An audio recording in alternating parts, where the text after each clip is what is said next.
ഇപ്പോൾ പല ആൾക്കാരും സോളാറിന്റെ നിയമം മാറുമെന്ന് കരുതി അതിനുശേഷം സോളാർ വെക്കാമെന്ന് ചിന്തിക്കുന്നവരാണ്. ട്രാൻസ്ഫോമർ കപ്പാസിറ്റി കഴിഞ്ഞാൽ പിന്നെ സോളാർ വെക്കാൻ കഴിയില്ല.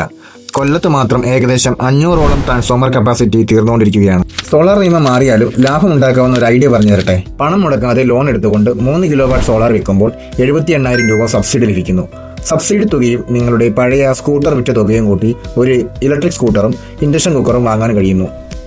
ഇങ്ങനെ നിങ്ങൾ ചെയ്യുകയാണെങ്കിൽ ഒരു മാസം നിങ്ങൾക്ക് ഏകദേശം 5,000 രൂപ current charge, petrol charge, gas charge എന്നീ ഇനത്തിൽ ലാഭിക്കാൻ കഴിയും. അഥവാ നിയമം മാറിയാൽ തന്നെയും 4,000 രൂപ ഒരു മാസം നിങ്ങൾക്ക് ലാഭിക്കാൻ കഴിയും.